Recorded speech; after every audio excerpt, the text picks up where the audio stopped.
ಕಾಲದಲ್ಲಿ ಬ್ರಹ್ಮನ ಮಗ ಕಶ್ಯಪ ಋಷಿಗಳಿದ್ದರು.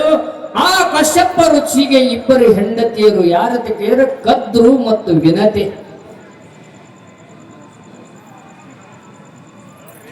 ಕಶ್ಯಪ ಋಷಿ ಹೆಂಡತಿ ಯಾರತೆ ಕೇಳಿದ್ರೆ ಹೆಂಡರು ಯಾರತೆ ಕೇಳಿದ್ರ ಕದ್ರು ಮತ್ತು ವಿನತೆ ಅಂತಕ್ಕಂತ ಇಬ್ಬರು ಹೆಂಡತಿಯರಿದ್ರು. ಅವ್ರು ಇಬ್ಬರು ಅಕ್ಕ ತಂಗಿಯರು. ಇಬ್ಬರು ಅಕ್ಕ ತಂಗಿಯರು. ಕದ್ರು ಬಹಳ ಕೊಟ್ಟಿ ಸ್ವಭಾವದ ಹೆಣ್ಣುಮಗಳು ಕದ್ರು. ವಿನತೆ ಹಂಗಿರ್ಲಿಲ್ಲ. ವಿನತೆ ಅಂದ್ರೆ ವಿನಯ ಭಾವದ ಸತಿ. ಬಹಳ ವಿನಯ ಉಳ್ಳಂತ ಹೆಣ್ಣು ಮಗಳು ವಿನತೆ. ಆಕಿನ ಹೆಸರಿಗೆ ತಕ್ಕಂತೆ ಆಕಿನ ಸ್ವಭಾವ ವಿನತೆ. ಅದು ಕದ್ರು ಕೊಟ್ಟಿ ಗುಣದ ಕದ್ರು ಹೆಣ್ಣು ಮಗಳು. ಹಿಂಗಿಬ್ಬರು ಕಶ್ಯಪ ಋಷಿಯ ಹೆಂಡತಿಯರು ತಮ್ಮ ನಿತ್ಯ ಜೀವನವನ್ನ ಸಾಗಿಸುವಂತಹ ಸಂದರ್ಭದಲ್ಲಿ ಒಂದು ದಿವಸ ಕಶ್ಯಪ ಋಷಿಗಳ ಕೇಳ್ತಾರೆ ಇಬ್ಬರು ಹೆಂಡತಿಯರನ್ನ ಕರೆದು, ನಾನು ನಿನ್ನ ಕಾಡಿಗೆ ಹೋಗವದೀನಿ, ಹೇಳಿದಲ್ಲಿ ನಿನಗೆ ಪ್ರಪಂಚ ಮಾಡಬೇಕು. ಅಲ್ಲಿವರೆಗೆ ಪ್ರಪಂಚ, ಅಲ್ಲಿಂದ ನಿವೃತ್ತಾಗಬೇಕು. ಹಂಗ ಕಶ್ಯಪ ಋಷಿಗಳು ಬಂದ್ರು, ನಾನು ನಿನ್ನ ಕಾಡಿಗೆ ಹೋಗ್ಬೇಕಾದ್ರೆ ಅರಣ್ಯಕ್ಕೆ ಹೋಗ್ಬೇಕಾಗ್ಯದ, ನಿನ್ನ ತಪಸ್ಸು ಮಾಡ್ಬೇಕಾಗ್ಯದ, ನಾನು ಹೋಗಾಮಿದ್ದೀನಿ. ಹೋಗೋದ್ರೊಳಗಾಗಿ ನೀವು ಏನಾರ ವರಗಳ ಕೇಳೋರಿದ್ರೆ ಕೇಳ್ರಿ, ನಿಮ್ಗೆ ವರ ಕೊಡ್ತೀನಿ ಅಂತ ತಿಳ್ಕೊಂಡು ಹೆಂಡತಿಯರಿಗೆ ಕದ್ರು ಹೇಳ್ತಾ ಏನೋ ಕಶ್ಯಪ ಋಷಿ ಹೇಳ್ತಾರೆ. ಅವಾಗ ಇಬ್ಬರು ಹೆಂಡತಿಯರು ಬಂದು ಗಂಡನ ಪಾದಕ್ಕೆ ನಮಸ್ಕಾರ ಮಾಡಿ ಕದ್ರು ಕೇಳ್ತಾಳ, ನನಗ 1000 ಮಕ್ಕಳು ಸರ್ಪಗಾಳಿಗೆ ಹುಟ್ಟಬೇಕು ನನ್ನ ಹೊಟ್ಟಿಲಿ ಅಂತೇಳಿ ಕದ್ರು ಬೇಡ್ಕೊತಾಳ. 1000 ಮಕ್ಕಳು 1000 ಮೊಟ್ಟೆಯಿಂದ 1000 ಸರ್ಪಗಳು ಹುಟ್ಟಬೇಕು, ಹಂಗ ಆಶೀರ್ವಾದ ಮಾಡಿ ತಿಳ್ಕೊಂಡು ಗಂಡನ ಪಾದಕ್ಕೆ ನಮಸ್ಕಾರ ಮಾಡ್ತಾಳ. ತಥಾಸ್ತು ಅಂದ. ಕದ್ರು ಸರದು ಆ ಕಡೆ ನಿಂತಾಗ ವಿನತೆ ಬಂದು ಗಂಡನ ಪಾದಕ್ಕೆ ನಮಸ್ಕಾರ ಮಾಡಿ ಕಶ್ಯಪ ಋಷಿಗೆ ಪಾದಕ್ಕೆ ನಮಸ್ಕಾರ ಮಾಡಿ ಕೇಳ್ತಾಳ, ನನ್ನ ಅಕ್ಕ 1000 ಸರ್ಪಗಳ ಹುಟ್ಟುವಂಗ ನನ್ನ ಮಕ್ಕಳಿಗೆ ಆಶೀರ್ವಾದ ಮಾಡಿರಲ್ಲ, 1000 ಮಕ್ಕಳಿಗೆ ಮೀರಿಸುವಂತ 2 ಮಕ್ಕಳು ನನ್ನ ಹೊಟ್ಟಾಗ ಹುಟ್ಟಬೇಕು, ಹಂಗ ಆಶೀರ್ವಾದ ಮಾಡಂದಳು ವಿನತಿ. 1000 ಮಕ್ಕಳಿಗೆ ಮೀರಿಸುವಂಗ 2 ಮಕ್ಕಳು ಹುಟ್ಟಬೇಕು, ಹಂಗ ಆಶೀರ್ವಾದ ಮಾಡಂದಾಗ ಕಶ್ಯಪ ಋಷಿ ತಥಾಸ್ತು ಅಂದ. ಅಂದು ಒಂದು ಮಾತು ಹೇಳ್ತಾನೆ ಇಬ್ಬರಿ ಹೆಂಡತಿಯರಿಗೆ, ನಾನು ಆಶೀರ್ವಾದ ಮಾಡೀನಿ, ಅದು ನೀವು ಅಂದಂಗ ಹಾಕದ, ನೀವು ಕೇಳಿಕೊಂಡಂಗ ಹಾಕದ ಕರೆ, ಆದ್ರೆ ನಿಮ್ಮ ಗರ್ಭಗಳು ಬಹಳ ಜ್ವಾಕಿ ಚೆನ್ನಾಗಿ ಜೋಪಾನ ಮಾಡಿರಿ. ನಿಮ್ಮ ಗರ್ಭಗಳು ಜೋಪಾನವಾಗಿ ನೀವು ನೋಡ್ಕೋರಿ ತಿಳ್ಕೊಂಡು ಆಶೀರ್ವಾದ ಮಾಡಿದ ಕಶ್ಯಪ ಋಷಿ ಮಾಡಿ ತಾನು ಅರಣ್ಯಕ್ಕೆ ಹೋದ. ಮುಂದ ಕದ್ರುಗೆ 1000 ಮೊಟ್ಟೆಗಳು ಆಕಿನ ಹೊಟ್ಟೆಯಲ್ಲಿ ಹುಟ್ಟುದು, 1000 ಸರ್ಪಗಳಾಗಿ ಹೊರಗೆ ಬಂದರು. 1000 ಸರ್ಪಗಳೊಳಗ ಮೊದಲು ಹುಟ್ಟಿದವ ಆದಿಶೇಷ, 2ನೇ ನಂಬರ್ ಹುಟ್ಟಿದವ ವಾಸುಕಿ, 3ನೇದವ ಐರಾವತ, 4ನೇದವ ತಕ್ಷಕ, 5ನೇದವ ಕಾರ್ಕುಟ, ಧನಂಜಯ, ಕಾಲಿಯ, ಮಣಿನಾಗ, ಅಪೂರ್ಣ, ಪಿಂಜರಕ ಅಂತಕ್ಕಂಥವು. ಹಿಂಗ ಹಲವಾರು ಜಾತಿಗಳ ನಾಗಗಳು ಎಲ್ಲಿ ಹುಟ್ಟುದಂತ ಕೇಳಿದ್ರ ಕದ್ರುವಿನ ಹೊಟ್ಟೆಯಲ್ಲಿ ಹುಟ್ಟಿ ಬಂದರು.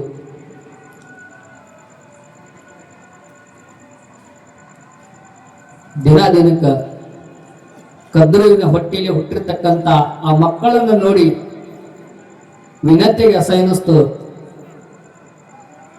1000 ಮೊಟ್ಟೆಗಳು ಸಣ್ಣ ಸಣ್ಣ ಮೊಟ್ಟೆಗಳು. ನನ್ನ ಅಕ್ಕನ ಉದರದಲ್ಲಿ ಹುಟ್ಟಿ ಸಣ್ಣ ಸಣ್ಣ ಮೊಟ್ಟೆಗಳು ಒಡೆದ್ರ ಸರ್ಪಗಳಾಗಿ ಹೊರಗೆ ಬಂದವು. ನಾನು ಇದ್ರಾಗ ಒಂದು ಮಟ್ಟಿ ಹೊಡಿಬೇಕ ತಿಳ್ಕೊಂಡು ಅಕ್ಕಿನ ಹೊಟ್ಟೆಲಿ 2 ಫಲ ಬೇಡಿದ್ಲಲ್ಲ, ಅದರಾಗ ಒಂದು ಮಟ್ಟಿ. ಯಾಕಂದ್ರೆ ಸಮುತ್ತಿ ಮಕ್ಕಳಂದ್ರೆ ಸ್ವಲ್ಪ ಇರ್ತತ್ತ, ಎಟ್ಟ ಸ್ವಲ್ಪ ಸ್ವಭಾವ ಚಲೋ ಇದ್ರು ನಾನು ಗಂಡನಿಂದ ಹೊರಗೆ ಪಡೋದನ್ನ ತಿಳ್ಕೊಂಡು ಅಗ್ನಿ ಅವಸರಕ್ಕೆ ಬಿದ್ದು ವಿನತೆ ಏನ್ ಮಾಡಿದ್ರೆ ಒಂದು ಮೊಟ್ಟೆಯನ್ನ ಒಡೆದಳು.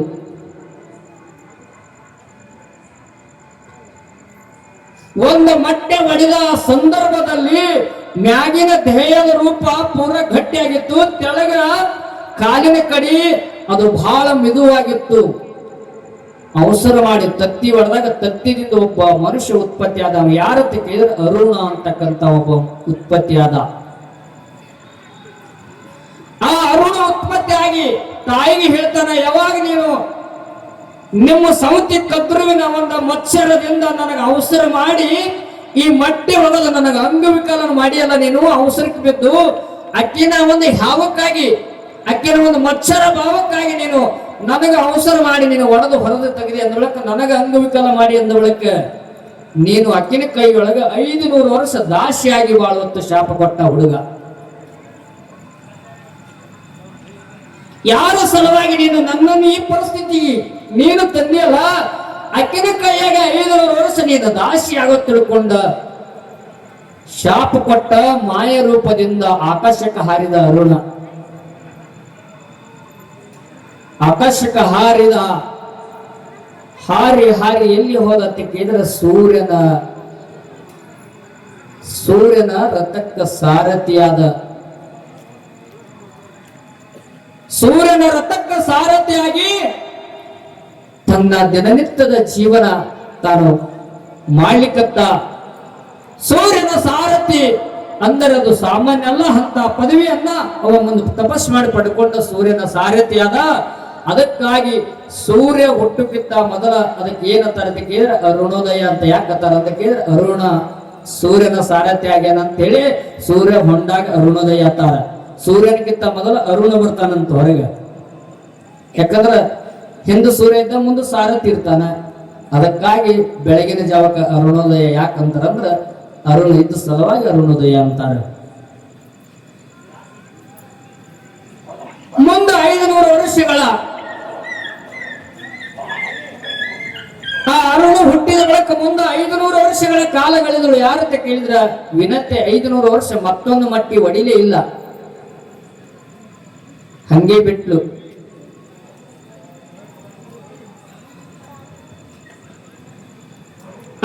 ವರ್ಷ ಮಟ್ಟಿ ಹೊಡಿಲಿಲ್ಲ, ಹಂಗೆ ಬಿಟ್ಟು ಮುಂದೊಂದು ದಿವಸ ಏನು ನಡೀತು ಅಂತ ಕೇಳಿದ್ರೆ ಈ ಜಗತ್ತದೊಳಗ ಸಮುದ್ರ ಮಂಥನ ಅಂತಕ್ಕಂಥದ್ದು ಒಂದು ಕ್ರಿಯೆ ನಡೀತು.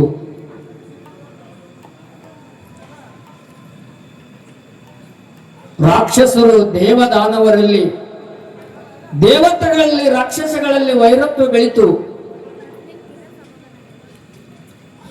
ಆ ವೈರತ್ವ ದ್ವೇಷ ಹಂಗೆ ಮುಂದೆ ಸಾಗುತ್ತಾ ಹೊಂಟಿತ್ತು.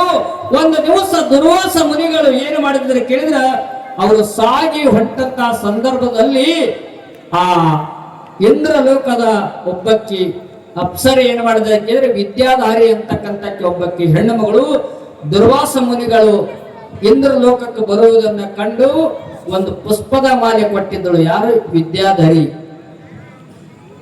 ದುರ್ವಾಸ ಮುನಿಗಳಿಗೆ ಒಂದು ಪುಷ್ಪದ ಮಾಲೆ ಕೊಟ್ಟಿದ್ಲು. ಆ ದುರ್ವಾಸ ಮುನಿಗಳ ಪುಷ್ಪದ ಮಾಲೆ ತಗೊಂಡು ಎಲ್ಲಿ ಹಾದ್ರಂತ ಕೇಳಿದ್ರೆ ಇಂದ್ರ ಲೋಕಕ್ಕೆ ಹೋಗಿ ಇಂದ್ರನ ಕೊಳ್ಳಾಗ ಹಾಕಿದ್ರಂತದ್ದು ಹೂವಿನ ಹಾರ.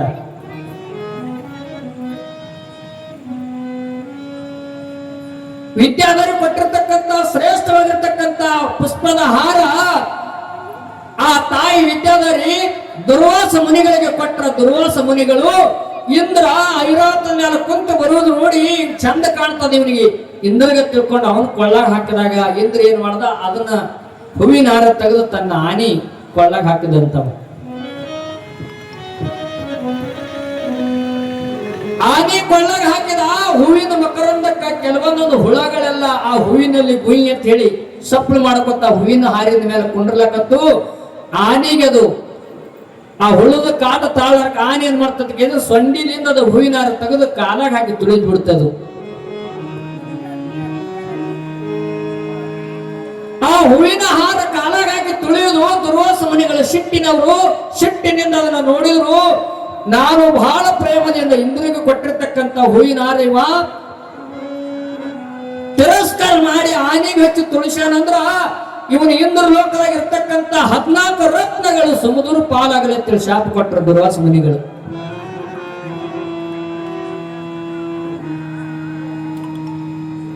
14 ರತ್ನಗಳೆಲ್ಲ ಇಂದ್ರಲೋಕದಿಂದ ಸಮುದ್ರ ಪಾಲಾದು. ಅವಾಗ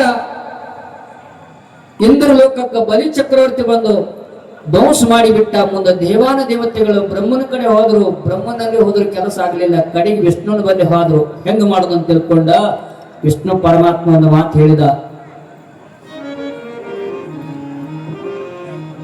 ದೈತರಿಗೆಲ್ಲ ನೀವು ಕೊಲ್ಲಬೇಕಾದ್ರೆ, ದೈತರ ಒಂದು ಗತಿ ಕಾಣಿಸ್ಬೇಕಾದ್ರೆ ನೀವು ಏನ್ ಮಾಡ್ಬೇಕು ಅದಕ್ಕೆ 14 ರತ್ನಗಳ ಸಮುದ್ರವಾಗಿ ಬಿದ್ದವಲ್ಲ, ಮಂದಾರ ಪರ್ವತ ಕಡಗೋಲ ಮಾಡಿ ವಾಸುಕಿ ಹಗ್ಗ ಮಾಡಿ ಈ ಸಮುದ್ರ ಕಟೀರಿ, ಅದರೊಳಗಿಂದ ಅಮೃತ ಹುಟ್ಟುತ್ತಿ.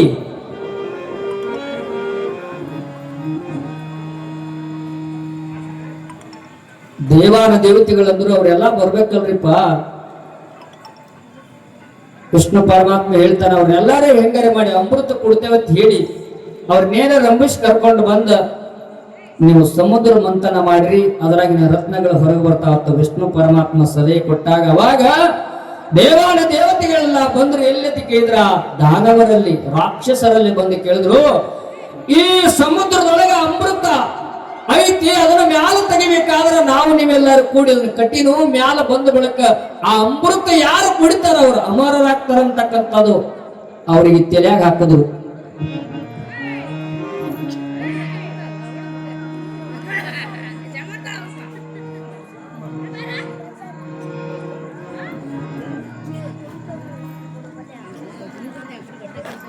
ಆ ಅಮೃತ ಕುಡಿದ್ರೆ ಅಮರರಾಗ್ತಾರಂತಕ್ಕಂಥ ವಿಷಯ ದೈತ್ಯರಿಗೆ ತಲೆಯಾಗ ಹಾಕಿದಾಗ ದೈತ್ಯರು ಎಲ್ಲರೂ ಒಪ್ಕೊಂಡ್ರು. ಅವಾಗ ಮಂದರ ಪರ್ವತವನ್ನ ತಗೊಂಡ, ಮಂದರ ಪರ್ವತವನ್ನ ತಗೊಂಡು ಎಲ್ಲಿ ಬಂದ್ರತ ಕೇಳಿದ್ರ ಸಮುದ್ರದೊಳಗೆ ಇಟ್ರ ಅದು ಮುಳುಗಲಕ್ಕತ್ತು. ಮತ್ತ ಕೃಷ್ಣ ಪರಮಾತ್ಮ ವಿಷ್ಣು ದೇವರನ್ನ ಪ್ರಾರ್ಥನೆ ಮಾಡಿಕೊಂಡಾಗ ಅವ ಕೂರ್ಮ ಅವತಾರ ತಾಳಿ ಬಂದು ಮಂದಾರ ಪರ್ವತಕ್ಕೆ ಡುಬ್ಬ ಕೊಟ್ಟು ನಿಂತ.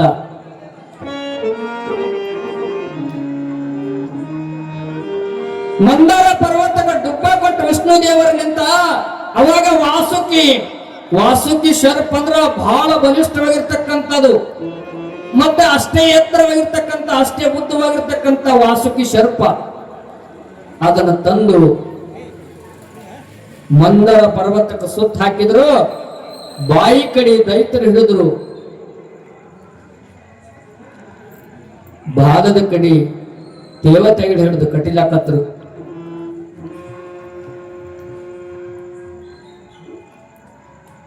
ಬಾಯಿ ಕಡೆ ದೈತ್ಯರು ಹಿಡಿದ್ರು, ಬಾಲದ ಕಡೆ ದೇವತರ ಹಿಡಿದು ಕಟ್ಟಿಲಾಕತ್ರು. ಅದ್ರಾಗೇನು ಪ್ರಪ್ರಥಮದಲ್ಲಿ ಏನ ಉದ್ಭವ ಆಯ್ತಂತ ಕೇಳಿದ್ರ ಆ ಮಂದರ ಪರ್ವತ ಕಡಿಯುವಂತ ತ್ರಾಸಿಗೆ ಆ ವಾಸುಕಿ ಅಂತಕ್ಕಂಥ ಶರ್ಪ ಕಾಳು ಕೊಟ್ಟು ವಿಷಕಾರಿತ್ತು.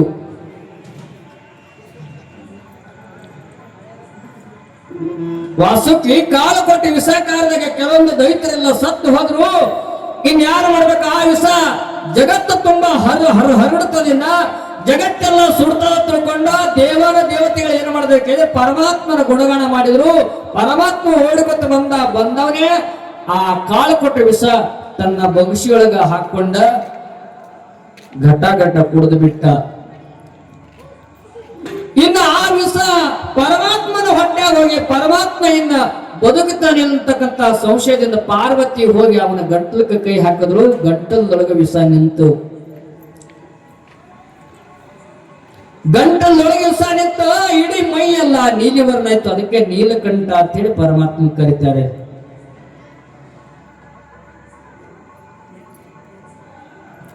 ಮುಂದ ಅದೇ ವಾಸುಕಿನ ಹಿಡಿದು ಮತ್ತೆ ಕಟ್ಟಿಲಕ್ಕೆ ಪ್ರಾರಂಭ ಮಾಡಿದ್ರು. ಅಲ್ಲಿಂದ ಕಾಮಧೇನು ಉತ್ಪತ್ತಿ ಆಯ್ತು. ಉತ್ಸ್ರವಸ್ಸು ಅಂತಕ್ಕಂಥ ಒಂದು ಕುದುರೆ ಬಂತು, ಅಲ್ಲಿಂದ ಐರಾವತ ಬಂತು, ಕೌಸ್ತುಭ ಮಣಿ ಬಂತು, ಕಲ್ಪವೃಕ್ಷ ಬಂತು, ರಂಬೆ, ಲಕ್ಷ್ಮಿ, ವರುಣಿ, ಚಂದ್ರ, ಪಾರಿಜಾತ, ಪಾಂಚಜನ್ಯ, ಶಂಖ, ಧನವಂತರಿ, ಲಾಸ್ಟಿಗೆ ಅಮೃತ ಉತ್ಪತ್ತಿ ಆಯಿತು ಸಮುದ್ರದಲ್ಲಿ.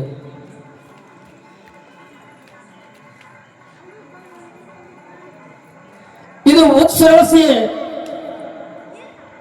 ಕುದುರೆ ನಿತ್ತಲ್ಲ, ಈ ಕುದುರೆ ಸಮುದ್ರದಂದು ಹೊರಗೆ ಬಂದದು. ಒಂದು ದಿವಸ ಸಂಚಾರ ಮಾಡ್ಕೊತ ಹೊಂಟಿದು. ಅವಾಗ ಒಂದು ದಿವಸ ಕದ್ರು ಮತ್ತು ವಿನತೆ ಮನಿ ಹೊರಗೆ ನಿಂತಾರ. ಇದು ಉತ್ಸವಸಿ ಕುದುರೆ ನಿಂತಲ್ಲ, ಕುದುರೆ ಹೊಂಟಿತ್ತು. ನೋಡಿ ವಿನತೆ ಮೊದಲೊಂದು ಕುದುರೆ ನೋಡಿದಳು. ಉಚ್ಛ್ರವಸ ಕುದುರೆ ಅಂದ್ರೆ ಬಹಳ ಬೆಳ್ಳಗಿತ್ತು, ಒಟ್ಟು ಕಪ್ಪು ಚುಕ್ಕಿದ್ದಿಲ್ಲ ಅದಕ್ಕ, ಪೂರಾ ಅಚ್ಚ ಬೆಳ್ಳಗಿಂತು.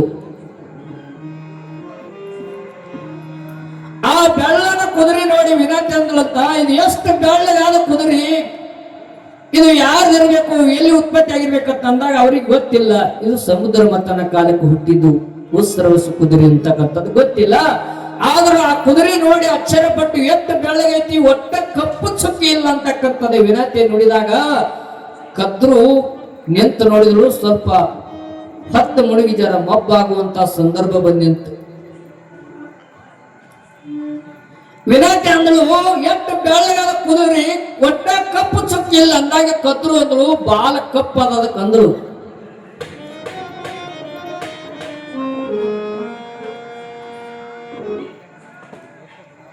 ಕದ್ರು ಬಾಲ ಕಪ್ಪದ ಕುದುರೆ ಬೆಳ್ಳಗದಂತ ಕದ್ರುನವಾದ, ವಿನಂತಿ ಪೂರಾ ಬೆಳ್ಳಗಾದ ಕುದುರೆ ಅಂತ ಹೇಳಿ ವಿನಂತಿ ವಾದ. ಹಿಂಗ ಅಕ್ಕ ತಂಗಿಯರಲ್ಲ ಇಬ್ಬರಲ್ಲಿ ವಾದ ನಡೀತು. ಅವಾಗ ಕದ್ರು ಹೇಳ್ತಾಳ, ಕುದುರೆ ಪೂರಾ ಬೆಳ್ಳಗಿತ್ತಂದ್ರ ನಾನು ನಿನ್ನ ದಾಸಿ ಹಾಕ್ತೀನಿ,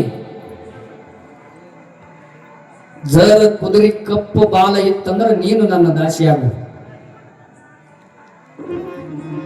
ಈಗ ಹೊತ್ತ ಮುಡುಗಿ ಕತ್ತಲಾಗ್ಯದ, ಈಗ ಪಕ್ಕ ಕಾಣಂಗಿಲ್ಲದು.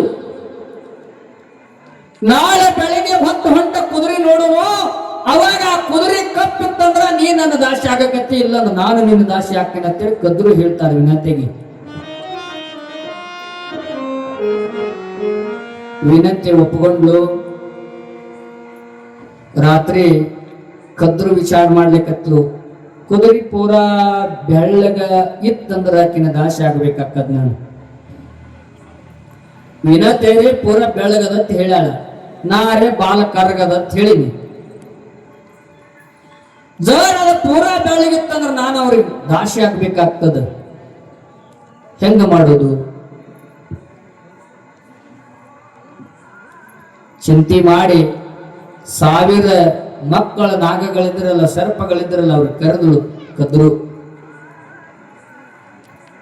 ಕರೆದು ನಾನು ವಿನಂತಿ ಜೋಡಿ ಹಿಂಗ ನಾನು ಪಂತ್ ಹಾಕಿದ ಜಿದ್ ಹಾಕಿದೆಪ್ಪ, ನಾಳೆಗೆ ಅಚಾನಿಕ ಕುದುರೆ ಪೂರಾ ಬೆಳಗಿತ್ತಂದ್ರೆ ನಾನು ಆಕಿನ ದಾಸಿ ಆಗ್ಬೇಕಾಗ್ತದ, ಆಕಿನ ದಾಸಿ ನಾನು ಆಗಲ್ಲ. ನನ್ನ ಮಾತಿಗೆ ಎದಿಬೇಕು, ನಾ ಅಂದಂಗೆ ಇರಬೇಕು. ಅಚಾನಿಕದ ಕುದುರೆ ಬೆಳಗಿರ್ಲಿ, ಅದು ಕಪ್ಪಿರ್ಲಿ, ಒಟ್ಟ ನಾಳೆಗೆ ಬೆಳಿಗ್ಗೆ ಹೊತ್ತು ಹೊಂದಿದಾಗ ನೀವು ಎಷ್ಟು ಮಂದಿ ಕರ್ರಗದ್ರಿ ನೋಡಿ, ಒಟ್ಟು ಮಂದಿ ಹೋಗಿ ಆ ಕುದುರೆ ಬಾಲಕ್ಕೆ ಜ್ಯೋತಿ ಬೀಳ್ಬೇಕು. ಕುದುರೆ ಬಾಲ ಕಪ್ಪೈತಾಕಿ ತಿಳ್ಕೊಂಡ್ಲಂದ್ರ ಆಕೆ ನನ್ನ ದಾಸಿ ಆಗ್ಬೇಕಾಗ್ತದೆ. ಅದರ ಸಲುವಾಗಿ ಕೆಲಸ ನೀವು ಮಾಡ್ಬೇಕಂತ ತಿಳ್ಕೊಂಡ ಎಲ್ಲಾ ಸರ್ಪಗಳ ಮಕ್ಕಳುಗಳಿಗೆ ಕದ್ರು ಹೇಳ್ತಾಳೆ. ಅವಾಗ ಮೊದಲ ಹುಟ್ಟಿದವ ಆದಿಶೇಷ ಹೇಳ್ತಾನ, ಇದು ಅನ್ಯಾಯ ಹಾಕದಮ್ಮ, ಅನ್ಯಾಯ ಮಾಡಬಾರದು. ಸತ್ಯ ಜಗತ್ತದೊಳಗ ಮಿಥ್ಯೆ ಆಗಬಾರದು. ಇದು ಅನ್ಯಾಯ ಆಗ್ತದ, ಈ ಕೆಲಸ ನನ್ನಿಂದ ಆಗಲ್ಲ ತಿಳ್ಕೊಂಡ ಆದಿಶೇಷ ಖಡಾಖಂಡಿತವಾಗಿ ಮಾತಾಡ್ತಾನ ತಾಯಿಗೆ. ತಾಯಿ ಹೇಳ್ತಾಳ, ತಾಯಿ ಮಾತ ಪಾಲಿಸದ ಮಗ ನೀನು, ಇದ್ದರೇನು ಹಾದರೇನು,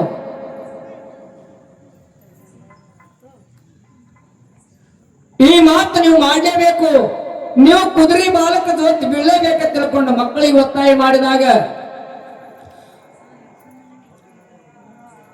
ಬಹಳಷ್ಟು ಮಂದಿ ಆದಿಶೇಷಗಳೆಲ್ಲ ಏನತ್ತರ, ಸರ್ಪಗಳೆಲ್ಲ ಏನತ್ತರ ಅಂತ ಕೇಳಿದ್ರೆ ಇದು ಮಾಡೋದು ಅನ್ಯಾಯ ಆಗ್ತದಂತ ಹೇಳಿ ತಾಯಿಗೆ ಅಂದಾಗ ಒಂದ್ ಸಾರಿ ತಾಯಿಗೆ ಸಿಟ್ಟು ಬಂದು ಏನಂದ್ಲು, ಯಾವಾಗ ತಾಯಿ ಮಾತ ಮೀರಿ ಅಂದ ಬಳಿಕ ಮುಂದೊಂದು ದಿವಸ ಜನಮೇ ರಾಜ ಯಜ್ಞೆ ಮಾಡುವಂತ ಸಂದರ್ಭದಲ್ಲಿ ನೀವು ಹೋಮದೊಳಗೆ ಆಹುತಿಯಾಗಿ ಹೋಗ್ರಿ ಅಂತೇಳಿ ಶಾಪ ಕೊಡ್ತಾಳ ತಾಯಿ.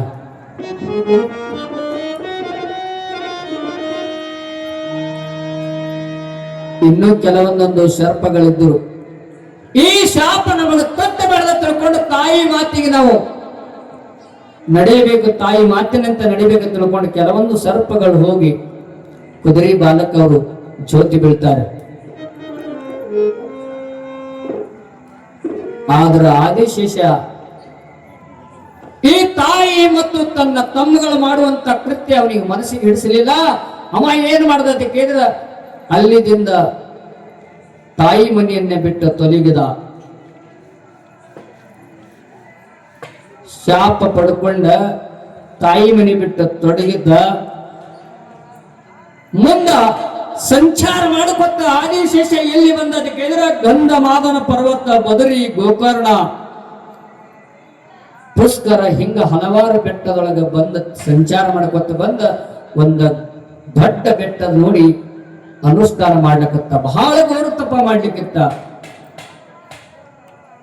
ಆದಿಶೇಷ ತನ್ನ ತಾಯಿ ತನ್ನ ತಮ್ಮಂದಿರನ್ನೆಲ್ಲ ತೊರೆದು ಗಂಧಮಾದನ, ಬದರಿ, ಗೋಕರ್ಣ ಹಿಂಗೆಲ್ಲ ಪುಣ್ಯಕ್ಷೇತ್ರಗಳಿಗೆ ತಿರುಗಾಡ್ಕೊತ ದರ್ಶನ ಮಾಡ್ಕೊತ ಬಂದ ಒಂದು ದೊಡ್ಡ ಬೆಟ್ಟದೊಳಗ ಅನುಷ್ಠಾನ ಮಾಡ್ಲಕತ್ತ. ಆದಿಶೇಷ ಬಹಳ ಕಠೋರ ತಪ ನೋಡಿ ಬ್ರಹ್ಮದೇವರ ಅರಿವಾಯ್ತು. ಬ್ರಹ್ಮದೇವ ಬಂದ ಹೇಳ್ತಾನ, ಆದಿಶೇಷ ಯಾಕಪ್ಪ ಇತ್ತು ಘೋರವಾದ ತಪಸ್ಸರಿ ಮಾಡ್ಲಿಕ್ಕೆ ಏನು ಕಾರಣ, ಏನು ವರ ಬೇಕಾಗಿದ್ದೀನಿ ಅಂತ ಕೇಳಿದಾಗ ಆದಿಶೇಷ ಹೇಳ್ತಾನ, ನನ್ನ ತಾಯಿ ನನ್ನ ತಮ್ಮಂದಿರು ಮಾಡುವಂತ ಕೃತ್ಯ ನನಗ ಮನಸ್ಸಿಗೆ ಹಿಡಿಸಲಿಲ್ರಿ ದೇವ. ಅದರ ಸಲುವಾಗಿ ನಾನು ಮನೆ ಬಿಟ್ಟು ಬಂದಿನಿ. ನಾನು ಘೋರ ತಪ ಮಾಡೋ ಕಾರಣ ಏನಂದ್ರೆ ನನಗೊಂದ ಒಂದು ಕೆಲಸ ವಾಪಸ್ಸು ಸದಾನ ಕಾಲ ನನ್ನ ಬೆನ್ನತ್ತಿನ ಇರು ಅಂತ ತಿಳ್ಕೊಂಡ ಬ್ರಹ್ಮದೇವರಿಗೆ ಪ್ರಾರ್ಥನೆ ಮಾಡಿದ ಆದಿಶೇಷ. ನನಗೊಂದು ಕೆಲಸ ಒಪ್ಪಿಸು, ಸದಾನ ಕಾಲ ನನ್ನ ಬೆನ್ನಿಂದಿರು. ಸೃಷ್ಟಿಯನ್ನ ನಿರ್ಮಾಣ ಮಾಡಿರ್ತಕ್ಕಂಥ ಬ್ರಹ್ಮದೇವಗ ಆದಿಶೇಷ ಅವರು ಕೇಳಿದಾಗ ಆದಿಶೇಷ ನೀನ್ ಏನ್ ಮಾಡ್ಬೇಕಂತ ಕೇಳಿದ್ರೆ ಈ ಭೂಮಿ ತೆಳಗ ನಾ ಈ ಬ್ರಹ್ಮಾಂಡವನ್ನ ಸೃಷ್ಟಿ ಮಾಡಿರ್ತಕ್ಕಂಥ ಇದೇನು ಭೂಮಿ ಐತಲ್ಲ, ಈ ಭೂಮಿ ತೆಳಗ ಹೋಗಿ ನೀನು 7-5 ಹಿಡಿಯ ಶರ್ಪ ಏನ 5 ತಲೆ ಏನೈತಲ್ಲ ಆ ತಲೆ ಮ್ಯಾಲ ಇಡೀ ಬ್ರಹ್ಮಾಂಡ ಹೊತ್ತು ನಿಂದರು. ಸದಾನ ಕಾಲ ನಾನು ನಿನಗೆ ಅಖಂಡ ಆಶೀರ್ವಾದ ಮಾಡಿ ನೀನು ತಿಳ್ಕೊಂಡ ಆಶೀರ್ವಾದ ಮಾಡಿ ಕಳಿಸ್ತಾನ. ನೀ ಎಲ್ಲಿ ಹೋಗಿ ಹೋಗೋ ಭೂಮಿ ತಾಯಿ ನಿನಗೆ ದಾರಿ ಬಿಡ್ತಾಳ. ಭೂಮಿ ತಳಭಾಗದಲ್ಲಿ ಹೋಗಿ ನೀನು 5 ಹಿಡಿ ಹೊತ್ತ ಈ ಭೂಮಿಯನ್ನ ನಿಂದಿರ್ಸೋ ತಿಳ್ಕೊಂಡ ಆಶೀರ್ವಾದ ಮಾಡಿದಾಗ ಆದಿಶೇಷ ಭೂಮಿ ತಾಯಿ ತೆಳಗೆ ಹೋಗಿ ಈ ಬ್ರಹ್ಮಾಂಡವೆಲ್ಲ ತನ್ನ ಹೆಡಿ ಮೇಲೆ ಎತ್ಕೊಂಡು ನಿಂತಂತ. ಈ ಕೆಲಸ ನನ್ನಿಂದ ಆಗಲ್ಲ ತನ್ನಲಿಲ್ಲ ತಮ್ಮ ಆದಿಶೇಷ. ಯಾಕಂದ್ರೆ ಬ್ರಹ್ಮದೇವ ಹೇಳನಂದ್ರೆ ಇದು ಆಗ್ತದಂತಕ್ಕಂಥ ಭರವಸೆ.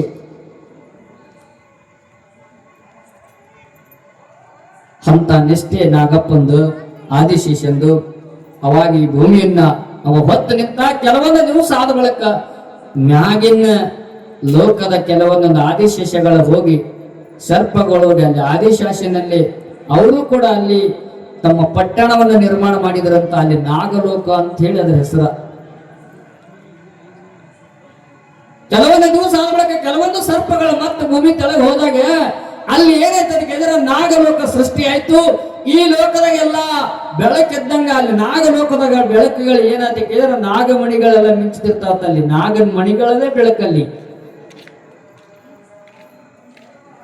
ಬಹಳ ಭವ್ಯವಾಗಿರ್ತಕ್ಕಂಥ ವೈಭವವಾಗಿರ್ತಕ್ಕಂಥ ನಾಗಲೋಕ ಅಲ್ಲಿ ಸೃಷ್ಟಿ ಆಯಿತು ಅಂತಕ್ಕಂಥದ್ದು ಪುರಾಣದಲ್ಲಿ ಉಲ್ಲೇಖ ಮಾಡ್ತಾರೆ. ಮುಂದ ಅವೆಲ್ಲ ಸರ್ಪಗಳ ಹೋಗಿ ಆ ಉಷ್ಟ್ರವಸ ಕುದುರೆಗೆ ಬಾಲಕಿಯನ್ನು ಜೊತೆ ಬಿದ್ದು ಅವಾಗ ಮುಂಜಾನೆ ಬಂದು ವಿನತೆ ಮತ್ತು ಕದ್ರು ಇಬ್ಬರು ಕೂಡಿ ಬಂದು ನೋಡ್ತಾರೆ. ಬಹಳ ಕಪ್ಪಾಗಿತ್ತು, ಕುದುರೆ ಬೆಳ್ಳಗಾಗಿತ್ತು.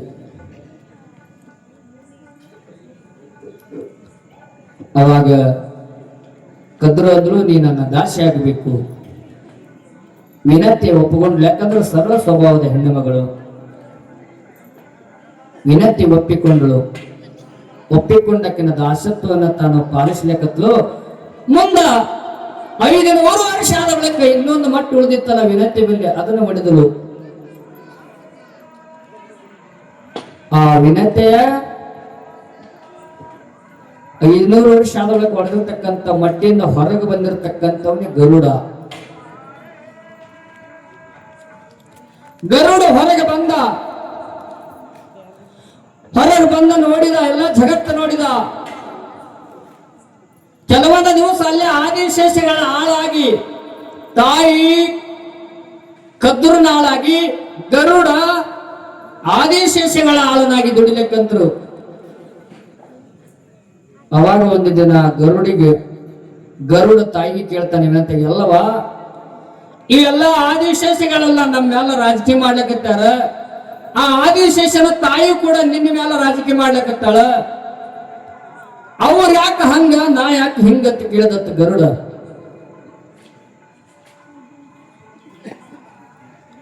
ಅವ್ರು ಯಾಕೆ ಹಿಂಗ ನಾನ್ ಯಾಕೆ ಹಿಂಗತ್ತ ಕೇಳಿದಾಗ ವಿನತಿ ಹೇಳ್ತಾಳ, ಹಿಂಗ ನಾನು ಒಂದ್ ದಿವಸ ಕದ್ರುವಿನ ಜೋಡಿ ನಾನು ವಾದ ಹಾಕಿದೆ, ಪಂತ್ ಹಾಕಿದೆಪ್ಪ. ಆ ಪಂತಿನೊಳಗ ಮೋಸದಿಂದ ಇವರೆಲ್ಲಾರು ಕೂಡಿಕೊಂಡ ಮೋಸದಿಂದ ನನಗೆ ದಾಸತ್ವತನ ತಂದು ಕೊಟ್ಟಾರ. ಅದಕ್ಕಾಗಿ ಇದು ದಾಸತ್ವತನ ನನಗೆ ಬಂದೈತಿ. ನಾವು ಹಿಂಗ 500 ವರ್ಷಗಳ ಕಾಲ ಹಾಕಿನ ಕೈಯಾಗ ದಾಸ ಆಗಿ ದುಡಿಬೇಕಾಗ್ಯದ. ಇಂಥ ಪರಿಸ್ಥಿತಿ ಬಂದೈತೆ ಅಂತೇಳಿ ಮಗನಿಗೆ ಗರುಡ ಹೇಳಿದಾಗ ಗರುಡ ಅಂದ, ನೀನು ದಾಸತ್ವತನದಿಂದ ಮುಕ್ತಳಾಗೋದು ಯಾವಾಗತ್ತ ಕೇಳ್ದ. ಇವ್ರ ಕೈಯಂದು ಜೀತ ಬಿಟ್ಟು ಯಾವಾಗ ಹೋಗಕ್ಕೆ ನೀನು?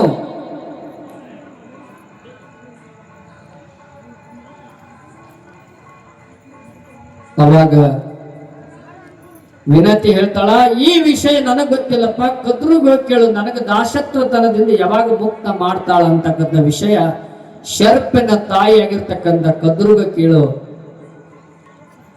ಗರುಡು ಹೋದ ಕದ್ರುವಿನ ಬಲ್ಲಿ, ನನ್ನ ತಾಯಿ ಈ ದಾಸತ್ವತನದಿಂದ ಮುಕ್ತನಾಗಬೇಕಾದ್ರ ಏನು ಮಾಡ್ಬೇಕು ಹೇಳ್ರಿ ಅಂತ ಕೇಳ್ದ.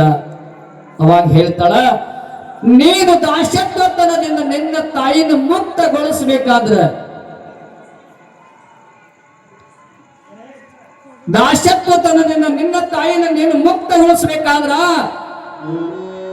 ಇಂದ್ರ ಆಸ್ಥಾನದೊಳಗ ಒಂದು ಅಮೃತದ ಕಳಸ ಐತಿ, ಅಮೃತದ ಬಿಂದಿಗೆ ಐತಿ, ಒಂದು ಅಮೃತದ ಬಿಂದಿಗೆ ಅದು ತಂದ ನೀನು ನನ್ನ ಕೈಯಾಗ ಕೊಟ್ಟಂದ್ರೆ ನಿಮ್ಮ ದಾಸತ್ವತನದ ಮುಕ್ತಿ ಮಾಡ್ತೀನಿ ಅಂದ್ರು.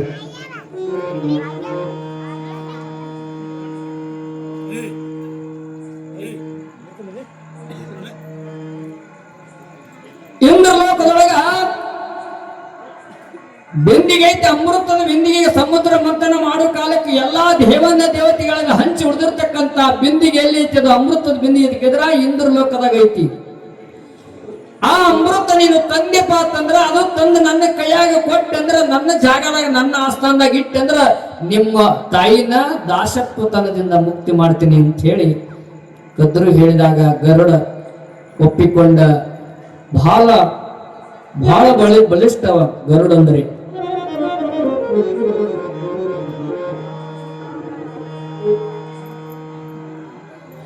ಬಹಳ ಬಲಿಷ್ಠಿದ್ದ.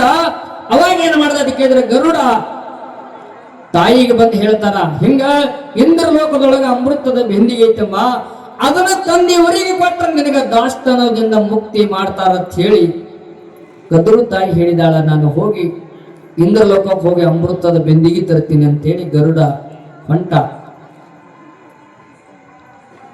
ಬಹಳ ಬಲಿಷ್ಠ. ತನ್ನ ಬಲಿಷ್ಠವಾದ ರೆಕ್ಕೆಗಳಿಂದ ಇಂದ್ರ ಲೋಕಕ್ಕೆ ಹಾರಿದ. ಇಂದ್ರ ಲೋಕದೊಳಗೆ ದೇವತೆಗಳಿಗೆ ಅಮೃತದ ಬಿಂದಿಗೆ ಸುತ್ತ ಕಾವಲ.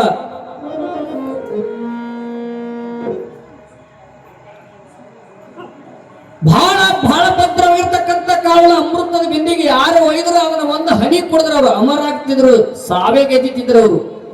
ಅಂತ ಅಮೃತದು.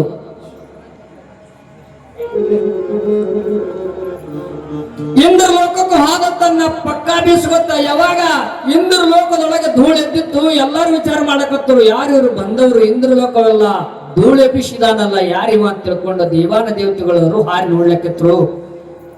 ಇಂದ್ರ ಲೋಕೆಲ್ಲ ಧೂಳು ಹಾರ್ತಿತ್ತು. ಆ ಧೂಳಿನೊಳಗೆ ದೇವತೆಗಳ ದಿಕ್ಕ ಹಾರಿ ಹೋಗಿತ್ತು.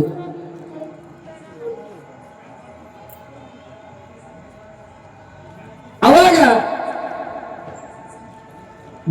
ದೇವತೆಗಳು ಏನ ಮಾಡ್ತಾರೆ ಕೇಳಿದ್ರೆ ವಾಯುದೇವರನ್ನ ಪ್ರಾರ್ಥನೆ ಮಾಡಿಕೊಂಡ ಆ ಇಂದ್ರಲೋಕದಾಗಿರ್ತಕ್ಕಂಥ ಧೂಳೆಲ್ಲ ಶಮನ ಮಾಡಿ ಅವ ಬಂದವ ಯಾರ ತಿಳ್ಕೊಂಡು ಗುರು ತಿಳಿಬೇಕ ತಿಳ್ಕೊಂಡು ಆ ಧೂಳೆಲ್ಲ ಶಮನ ಮಾಡಿ ನೋಡ್ತಾರ, ಈ ಗರುಡ ಬಂದಿದ್ದ. ಕೇಳ್ತಾರ, ಗರುಡಿಗೆ ಯಾಕೆ ಬಂದಿದಿ, ಇಲ್ಲಿ ಯಾರು ಬೇಕಾಗ್ಯಾರ ತಿಳ್ಕೊಂಡು ದೇವಾನ ದೇವತೆಗಳು ಕೇಳಿದಾಗ, ನನ್ನ ತಾಯಿ ಕದ್ರವನ ಕೈಯಾಗ ದಾಸಿ ಆಗ್ಯಾಳ, ಆ ದಾಸತ್ವತನದಿಂದ ಮುಕ್ತಿ ಆಗಬೇಕಾದ್ರೆ ನನ್ನ ತಾಯಿಗೆ ಆಕೆ ಮುಕ್ತಿ ಮಾಡಬೇಕಾದ್ರೆ ಕದ್ರು ಅಮೃತದ ಬೆಂದಿಗೆ ಬೇಡ್ಯಾಳ. ಅದು ಇಂದ್ರ ಲೋಕದಾಗ ಐತಿ, ಒಯ್ಲಕ್ ಬಂದಿ ನಂದ. ದೇವಾನ ದೇವತೆಗಳಂದ್ರು, ಈ ಅಮೃತದ ಬಿಂದಿಗೆ ಸಲುವಾಗಿ ಎಂತೆಂತ ಮಹಾವಿದ್ಯೆಗಳಾಗ್ಯಾವ, ಎಷ್ಟೋ ಮಂದಿ ರಾಕ್ಷಸರ ಪ್ರಾಣಗಳು ಹೋಗ್ಯಾವ, ದೇವಾನ ದೇವತೆಗಳ ದಿಕ್ಕ ಹಾರಿ ಹೋಗ್ಯಾದ.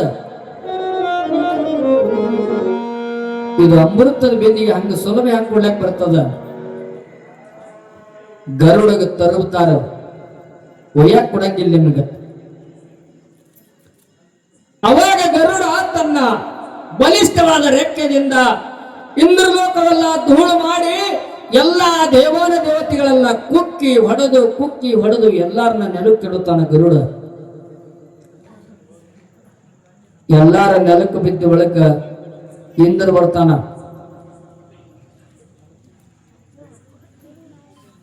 ತನ್ನ ವಜ್ರಾಯುಧವನ್ನು ತಗೊಂಡು ಇಂದ್ರ ಬಂದ. ಇಂದ್ರ ಇವನ ಮೇಲೆ ಪ್ರಯೋಗ ಮಾಡಿದಾಗ ಇವನಿಗೆ ಏನೋ ಆಗ್ತಿರಲಿಲ್ಲ. ಆದ್ರ ದದಿತ ಮಹರ್ಷಿಯಿಂದ ತಯಾರಾಗಿರ್ತಕ್ಕಂಥ ಕೆಲವೊಂದು ಅಸ್ತ್ರಗಳಿದ್ದು, ಆ ಅಸ್ತ್ರಕ್ಕೆ ನಾನು ಕಿಮ್ಮತ್ತು ಕೊಡ್ತೇನೆ ತಿಳ್ಕೊಂಡ ತನ್ನ ಮೈ ಮೇಲಿರ್ತಕ್ಕಂಥ ಒಂದು ಪುಚ್ಚಕ್ಕಿತಿ ತೆಳಗ ಹೋಗೋದತ್ತ. ಆ ಅಸ್ತ್ರಕ್ಕೆ ಕಿಮ್ಮತ್ತು ಕೊಡ್ಬೇಕಂತೇಳಿ ಇಂದ್ರಗಂಡ, ನೀನು ಹೊಡೆದಿರ್ತಕ್ಕಂಥ ಈ ಅಸ್ತ್ರಗಳೆಲ್ಲ ನನಗೇನೂ ಆಗಂಗಿಲ್ಲ, ನನ್ನ ಬಂದ ಕಾರ್ಯ ಸುಲಭವಾಗಿ ಆದ್ರೆ ನಾನು ನಿನಗೇನು ಮಾಡಂಗಿಲ್ಲ, ನೀನು ನನಗೇನಾರ ಮಾಡ್ಲಿಕ್ಕೆ ಬಂದ್ರೆ ನಾನು ನಿನ್ನ ಸುಮ್ಮನೆ ಬಿಡಂಗಿಲ್ಲ ಅಂದವ. ಇಂದ್ರದೇವ ಸರದ ದೂರ ನಿಂತ ಅಮೃತದ ಬಿಂದಿಗೆ ಕಳಶದ ಬಳಿ ಹೋದ. ಸುತ್ತ ಅಗ್ನಿದೇವ ಉರುತ್ತಿದ್ದ, ಸುತ್ತ ಬೆಂಕಿ. ಎಷ್ಟು ಭದ್ರವಾಗಿ ಇಟ್ಟಿದ್ರೆ ಅಂತ ಕೇಳಿದ್ರೆ ಸುತ್ತೆಲ್ಲ ಬೆಂಕಿ. ಬೆಂಕಿ ಒಳಗೊಂದು ಚಕ್ರ, ಆ ಚಕ್ರದೊಳಗ ಅಮೃತದ ಬಿಂದಿಗೆ. ಅರ್ಥಮರ್ಥ ಯಾರಲ್ಲಿ ಕೈ ಹಾಕಿದ್ರೆ ಕೈ ಕಡ್ದು ಬೀಳುತ್ತಿತ್ತು, ಕಾಲಿಟ್ಟರೆ ಕಾಲು ಕತ್ತರಿಸ್ತಿತ್ತು. ಅಷ್ಟು ಯೋಗವಾಗಿ ಚಕ್ರ ತಿರುಗುತ್ತಿತ್ತು ಅಮೃತದ ಬಿಂದಿಗೆ ಸುತ್ತ.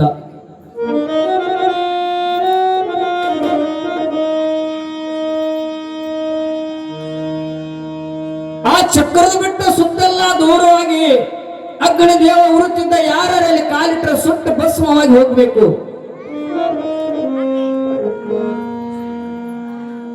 ಅವಾಗ ಗರುಡು ನೋಡಿದ, ಹೆಂಗ ಮಾಡ್ಬೇಕಂತ ತಿಳ್ಕೊಂಡ ಸಮುದ್ರಕ್ಕೆ ಹಾರಿದ. ಗರುಡ ಸಮುದ್ರಕ್ಕೆ ಹಾರಿದ. ಬಾಯಾಗ ನೀರು ತಂದು ಸಮುದ್ರದಾಗ ಹೋಗಿ ಇಳಿದು ನೀರು ಬಾಯಾಗ ಹಿಡ್ಕೊಂಡ್ ಬರೋದು, ಅಗ್ನಿ ಮೇಲೆ ಉಗುಳುದು. ಮತ್ತ ಸಮುದ್ರಕ್ಕೆ ಹಾರಿದು, ಬಾಯಾಗ ಎಷ್ಟು ನೀರು ಹಿಡಿತಾವ ತಗೊಂಡು ಬರುದು, ಆ ಅಗ್ನಿ ಒಳಗೆ ಮತ್ತೆ ಉಗುಳುದು. ಹಿಂಗ ಮಾಡಿ ಅಗ್ನಿ ಎಲ್ಲ ಶಾಂತ ಮಾಡಿದ. ನಿಂತು ನೋಡಿದ, ಬಹಳ ವೇಗವಾಗಿ ಚಕ್ರ ತಿರುಗುತ್ತಿತ್ತು. ಹರಿತವಾಗಿರ್ತಕ್ಕಂಥ ಚಕ್ರ. ಆ ಚಕ್ರದಾಗ ಶಿಖರ ಕಟ್ಟಾಗಿ ಹೋಗ್ಬೇಕು, ಒಂದರದಾಗ ಎರಡು ತುಂಡಾಗಬೇಕು. ಹೆಂಗ ಮಾಡ್ಬೇಕಂತ ತಿಳ್ಕೊಂಡು ವಿಚಾರ ಮಾಡಿ ಸೂಕ್ಷ್ಮ ರೂಪದಿಂದ ಚಕ್ರದೊಳಗೆ ಪ್ರವೇಶ ಮಾಡಿ ಅಮೃತದ ಬಿಂದಿಗೆ ಅಂಗೈ ಹಿಡ್ಕೊಂಡು ಹಾರಿದ.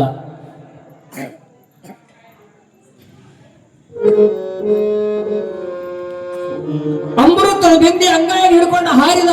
ಇಂದ್ರ ದೇವ ಬಂದ ದಾರ್ಯಾಗ ಬಂದು ಭೇಟಿ ಅದ, ಅಲ್ಲಪ್ಪ ಈ ಒಂದು ಅಮೃತ ಬಿಂದಿಗೆ ನೀವು ಒಯ್ದಕತ್ತಿ, ಮತ್ತ ನೀನು ಅದನ್ನ ಉಪಯೋಗ ಮಾಡಂಗಿಲ್ಲ, ನೀನು ಅದನ್ನ ಅಮೃತ ಸವಿಯಂಗಿಲ್ಲ, ಮತ್ತೆ ಇಲ್ಲಿ ಇರಾಕು ಕೊಡಂಗಿಲ್ಲ, ಇದನ್ನ ಒಯ್ದು ಏನು ಮಾಡಾವಿದ್ದೀನಿ ಅಂತ ಕೇಳಿದಾಗ ಇಂದ್ರದೇವ ಹೇಳ್ತಾನ, ನನ್ನ ತಾಯಿ ವಿನತೆ ಕದ್ರುವಿನ ದಾಸಿಯಾಗಿದ್ದಾಳೆ. ಆ ದಾಸಿತನದಿಂದ ಮುಕ್ತಿ ಆಗಬೇಕಾದ್ರೆ, ಮುಕ್ತನಾಗಬೇಕಾದ್ರೆ, ದಾಸತ್ವದಿಂದ ಹೊರಗೆ ಬರಬೇಕಾದ್ರೆ ಕದ್ರು ಅಮೃತದ ಕಲಶ ತಂದು ಕೊಡು ಅಂತ ಹೇಳ್ಯಾಳ.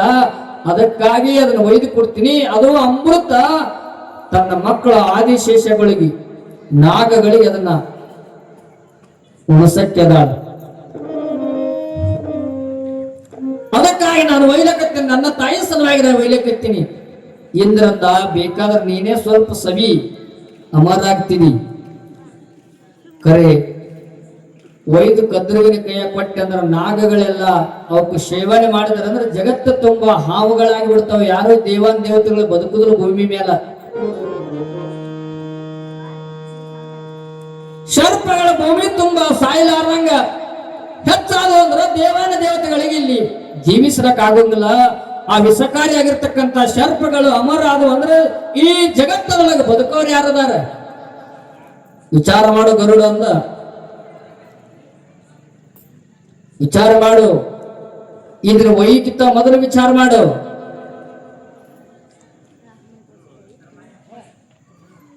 ಗರುಡಂದ ಇನ್ನು ಹೆಂಗ ಮಾಡಿದ ವಿಚಾರದ ಕೇಳಿದಾಗ ಇಂದ್ರ ಹೇಳ್ತಾನ, ನಿನ್ನ ತಾಯಿ ದಾಸತ್ವತನದಿಂದ ಮುಕ್ತಿ ಆಗಬೇಕಾದ್ರೆ ನೀನು ಅಮೃತ ಕಲಸ ಒಯ್ದು ಕೊಡು. ನಿನ್ನ ತಾಯಿ ದಾಸತ್ವತನದಿಂದ ಮುಕ್ತನಾಗ್ತಾಳ. ನಾನು ನಿನ್ನ ಹಿಂದಿಂದೆ ಬಂದ ಅಮೃತದ ಬಿಂದಿಗೆ ನಾನು ತಗೊಂಡು ಬರ್ತೀನಿ, ಅದೇ ಜಾಗಕ್ಕೆ ಒಯ್ದು ಒಂದು ವಿಷದ ಬಿಂದಿಗೆ ಇಟ್ಟು ಬರ್ತೀನಿ ಅಂದ.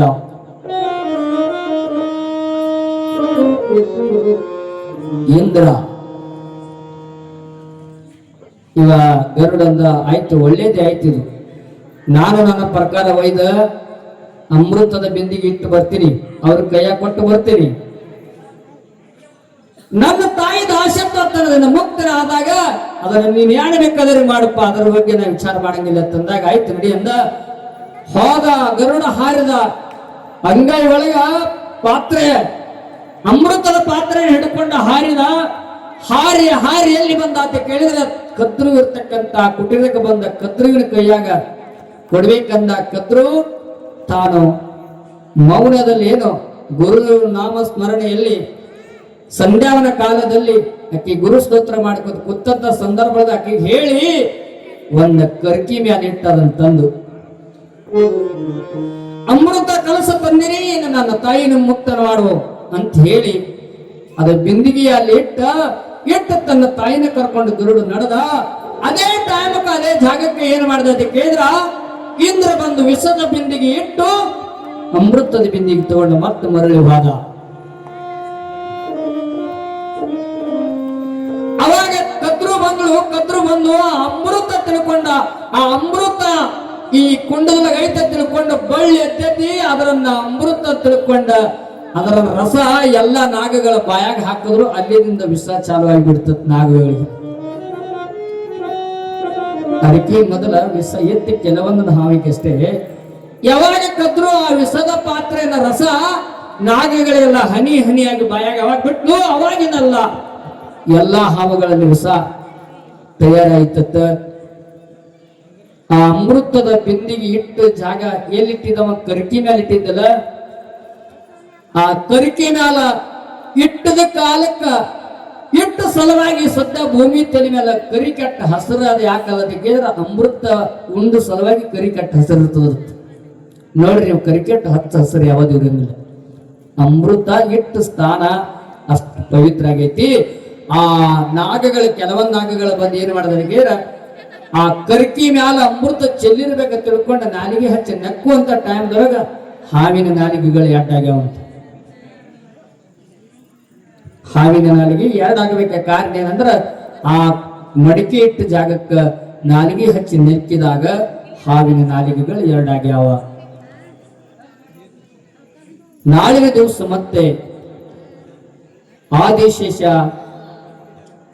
ತಕ್ಷಕ, ವಾಸುಕಿ ಒಂದೊಂದು ಸರ್ಪಗಳು ಏನೇನು ಮಾಡುದು.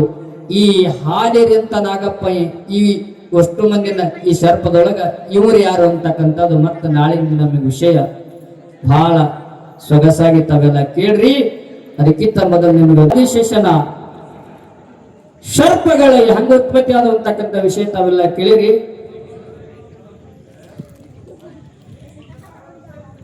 ವಾಸುಕಿ ಅಂತಕ್ಕಂಥ ಸರ್ಪ ತಂದು ಏನು ಮಂದಾರ ಪರ್ವತ ಕಡಿತಿದ್ರಲ್ಲ ದೇವಾನ ದೇವತೆಗಳು, ಮಂದಾರ ಪರ್ವತ ಸಮುದ್ರ ಮಥನ ಮಾಡಿ ಅದರಾಗಿಂದ ಅಮೃತ ಬಂತು. ದೈತರು ದೇವಾನ ದೇವತೆಗಳ ಅಮೃತ ಸಲುವಾಗಿ ಜಗಳಾಡಕತ್ರು. ವಾಸುಕಿ ಮತ್ತು ಮಂದಾರ ಪರ್ವತ ಅಲ್ಲೇ ಬಿಟ್ರು.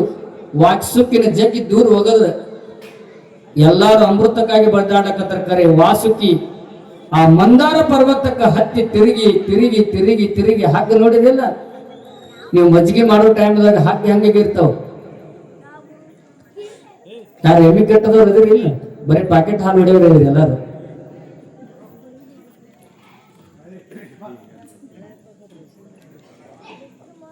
ಜಗತ್ತದೊಳಗೆ ಯಾವಾಗ ಕೀಳಾದ ಅದೇ ಶ್ರೇಷ್ಠ ಜಗತ್ತದ. ಯಾವಾಗ ಪ್ಯಾಷನ್ ಅದ ಅದು ನಾಶಕ್ಕಾಗಿ ಅದ.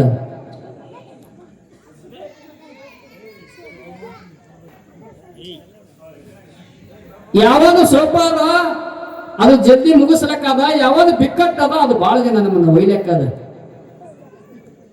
ಹಾಗಲಕಾಯಿ ತಿಂದ್ರ ಮೈಯಾಗಿನ ಹಲವಾರು ರೋಗಗಳು ಹೋಗ್ತಾವ. ಹಾಗಲಕಾಯಿ ತಿಂತೀರಿ? ಹಾಗಲಕಾಯಿ ತಿಂದ್ರ ಹಲವಾರು ರೋಗಗಳು ಹೋಗ್ತಾವ. ಹಾಗಲಕಾಯಿ ತಿನ್ನಂಗಿಲ್ಲ. ವಡಾಪಾವ ಎಗ್ ರೈಸ್ ತಿಂದ್ರ ಹಲವಾರು ರೋಗಗಳು ಬರ್ತಾವ. ಖರೆ ಅದ್ರ ಬಿಟ್ಟು ಜೀವನ ಇಲ್ಲ.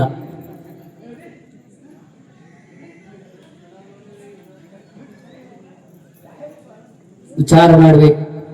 ಯಾವಾಗ ಕೀಳದ ಮಚ್ಚಿಗೆ ಎಳೆನೀರು ಕೊಡುವುದರಿಂದ ಮನುಷ್ಯ ಆರೋಗ್ಯವಂತನಾಗಿ ಇರ್ತಾನೆ. ಕರೆ ಯಾರು ಎಮ್ಮಿ ಕಟ್ಟಂಗಲ್ಲ, ಮಜ್ಜಿಗೆ ತೆಗಂಗಿಲ್ಲ.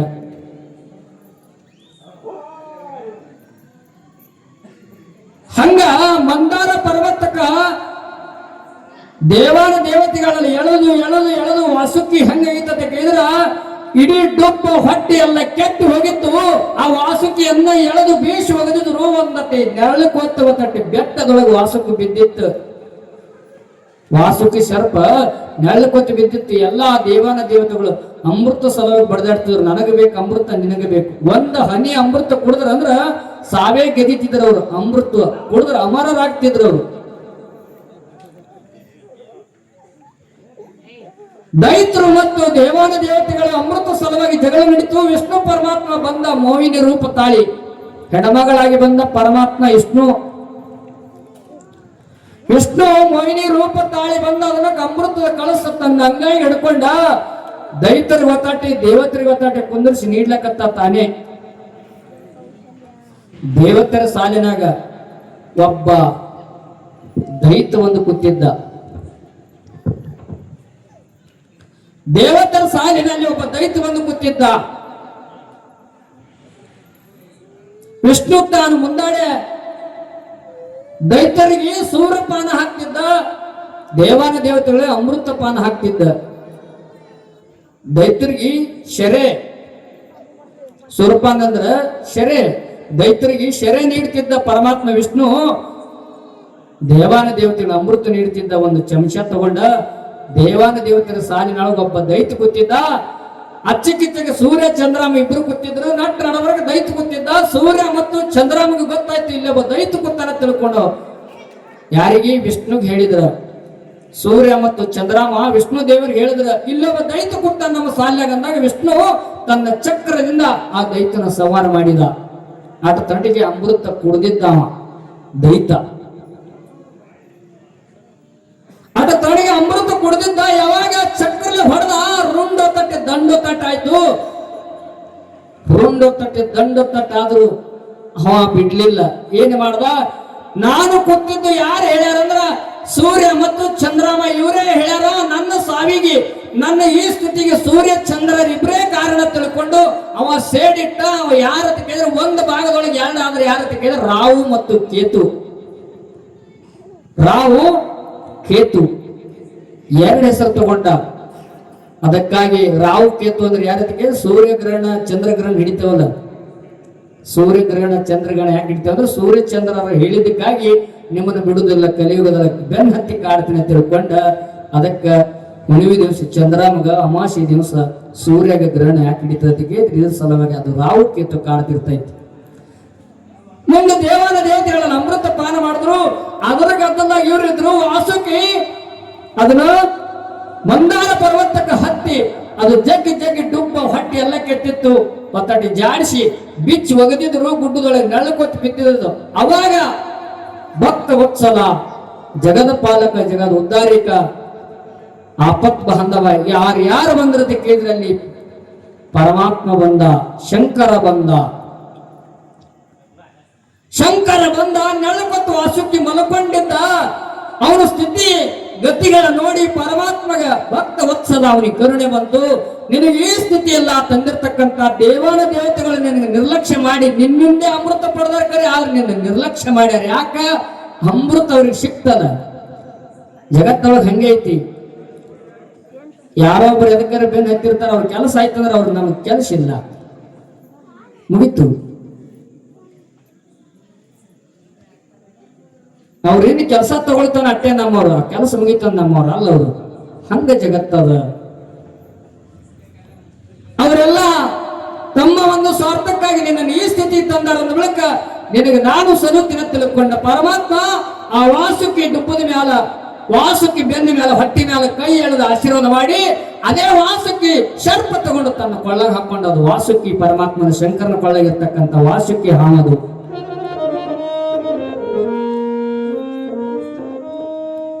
ಅಲ್ಲಿನಿಂದ ಪರಮಾತ್ಮ ಕೊಳ್ಳಗ ಜಡಿ ಒಳಗೆ ಹಾಕೊಂಡಿರ್ತಕ್ಕಂಥ ಹಾಮನೆ ವಾಸುಕಿ.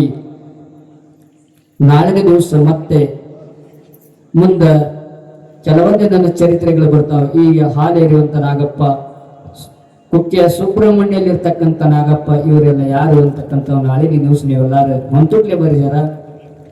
ರಾತ್ರಿ ಭಾಳ ಆಯ್ತಂದ್ರೆ ನಿಮಗ ಕೆಲವರು ಹೋದ್ರ ಅವಾಗಳಿಗೆ ಅವ್ರು ನಾಳೆಗೆ ಮತ್ತೆ ಸದಿಗೆ ಹೋಗ್ಬೇಕು ಹೊಲಕ್ಕ, ಹೆಣ್ಮಕ್ಳು ತಗೊಂಡು ಹೋದಲ್ಲ ಎಲ್ಲ ಸುಗ್ಗಿ ದಿನ. ಅದಕ್ಕಾಗಿ ತಾವೆಲ್ಲರೂ ನಾಳೆಗೆ ಸರಿಯಾಗಿ 8 ಗಂಟೆಗೆ ತಾವು ಬರ್ಬೇಕಂತ ತಿಳ್ಕೊಂಡು ತಮ್ಮೆಲ್ಲರಲ್ಲಿ ಮತ್ತೊಮ್ಮೆ ಶರಣಾರ್ಥಿಗಳನ್ನು ಹೇಳಿ ಕಾರ್ಯಕ್ರಮವನ್ನು ಮುಕ್ತಾಯಗೊಳಿಸೋಣ. ಮತ್ತೆ ನಾಳೆ ದಿನ ಪ್ರಾರಂಭ.